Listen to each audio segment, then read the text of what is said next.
This is the Zenbook 3, an offering from Asus that's meant to go head-to-head against Apple's 12-inch MacBook. That's a steep hill to climb.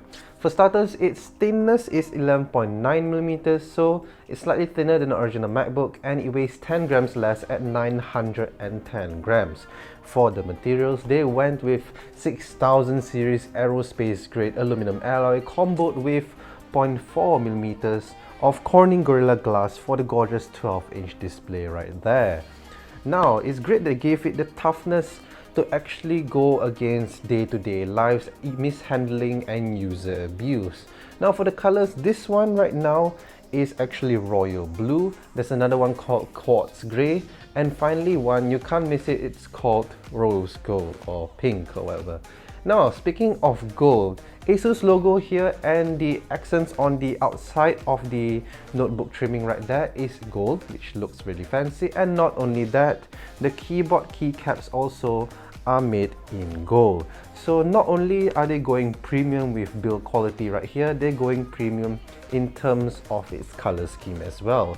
Now for the I/O, for starters, on the right side we get one USB Type-C port, and on the left side, one 3.5mm audio combo jack, similar to the Apple 12-inch MacBook. Now they even included an adapter for a USB Type-C power and data pass-through, as well as a HDMI out and one USB 3.0 port, which we'll be talking about in a little bit later. Let's start off with the gorgeous display. The bezels right here measure in at 7.6mm and give the Zenbook 3 an 82% screen to body ratio, so it doesn't seem like you're wasting any space.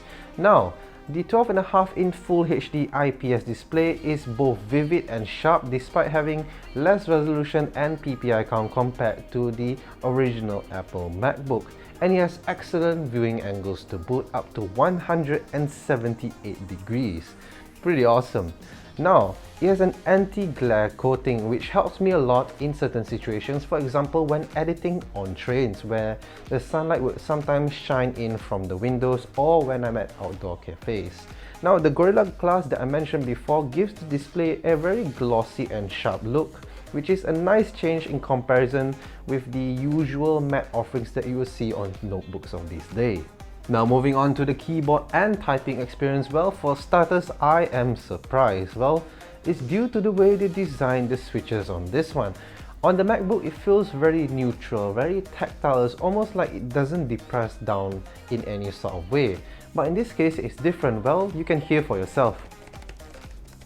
You can hear it's clicky, it feels tactile. And the next thing is, it has key travel that goes into the fourth dimension, because, well, I have no idea how they designed the switch on this one, but I like it. Well, if Apple had the same design, I would say it improves like typing experience by a lot, because I've tried typing on those and it doesn't feel as comfortable. It feels like I'm typing on a plank of wood.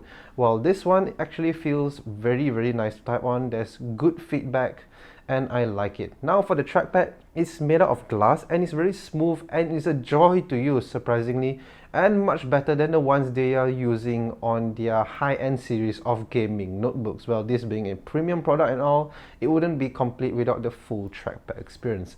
And now, just to top it all off, is this can you lift the lid with one finger test, which it surprisingly does really well. Let's start off with some specs. For starters, it has a Core i7-7500U at its heart. It's clocked at 2.9 GHz as its base clock in the Asus factory, and has a boost clock up to 3.1 GHz.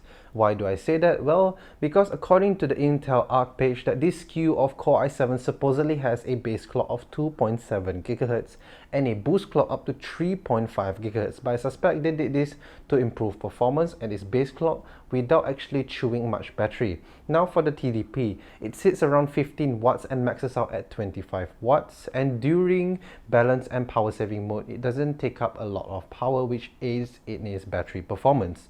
Now for the RAM, you might think how much RAM you usually put in this, maybe 8, but nope, they went with 16 GB. So Wow, that's ridiculous. 16 gigabytes for a laptop of this caliber. Well, there's a good reason for it. It aids you really well in, especially when you like to do a lot of multitasking, like have a lot of Google Chrome tabs and edit in Lightroom at the same time. And it aids actually when you're importing, editing and deleting photos from this. It is a joy to use. It runs really smoothly with no signs of slowing down. Well, the thing is, yeah, in full load, the fan does kick in. Yes, this thing does have a fan, so it does have some sort of active cooling. The fan kicks in, but it's rather muted and it's actually not very noticeable instead of the loud whiny noise that you might expect from a notebook of this size. It's not the case here. They've done really well in this book. Now for the storage, it's fitted with 512 gigabytes of NVMe PCIe Generation 3 SSD made by Toshiba. Well, in comparison with the Samsung made ones, this one is actually slightly slower. It maxes out at 1700 megabits per second in read speeds and 1500 megabits per second write speeds, while the Samsung can go up to 2000. But in day-to-day usage and for any average user, you feel that, yeah, this is really fast and you won't actually notice the difference. And compared to the previous generation of SATA-based SSDs, that one can max out at 550 megabits, so you can tell the difference right there. And I'm really glad they went with 512 gigabytes because, well, 256 gigs may sound big, but it fills up really quickly, especially if you're doing, let's say, a lot of weddings, for example, and a lot of content creating. It's really good, it's future-proof, and well, you know the case, 8 gigabytes during the day usually is like huge, but nowadays 8 gigabytes is like nothing, man. Even 16 gigabytes for mobile phones are starting to be phased out. Now, for the battery, it's fitted with a 40 watt hour lithium polymer battery with rated 9 hours of battery life. And to be honest, the battery life is very respectable and I like the way they tried to optimize it for better battery life performance. Now, we've tested it 5 hours and 30 minutes on full productivity emails and YouTube, for example, and 4 plus hours editing photos full on. And I can easily touch 8 hours just by turning on airplane mode, putting the screen button at 75% and turning off the sound. It also features fast charging actually, so it's really useful. Fast charging up to 60% in 49 minutes, which is really useful as I go out from the house a lot during the daytime, for example, like come in and go out and I don't have time to actually charge it to full capacity. Fast charging is really useful here. Now let's talk connectivity. It has the standard stuff Bluetooth 4.0 and it also has wireless AC because of the price you're paying for this thing. And not only that, dual band wireless AC, so you get 2.4 GHz bands and 5 GHz bands for both penetration and range and high speed. And it's rated to max out 867 megabits per second, which is plenty bloody fast enough. Now, the audio system, I would talk and I would commend this actually. They went with Harman Kardon system here with 2 speakers on the top and 2 speakers on the bottom, and I would say vocals and instrumentals is its strong suit. I would say it's really good, but the trade-off here, there is no bass whatsoever, but I can live with that because you can hear the actual instrument sound instead of the bass. So there's no bass, but for example when the drum hits, you can hear the instrument sound instead, which is, I would say, pretty good. Playing Bullet by Chelsea Langs at 100% yields no distortion, at least noticeably, and well, it does introduce slight chassis vibration, but apart from that, I like it a lot and it's very forgivable.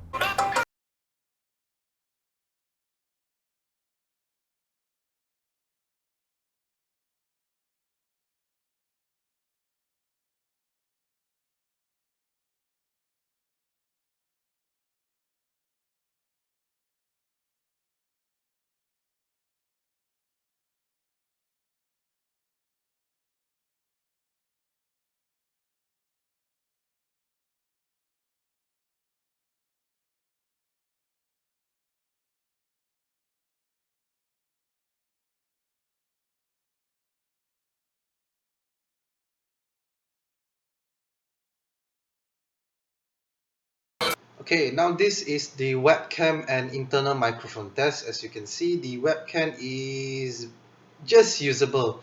I look like a painting, to be honest.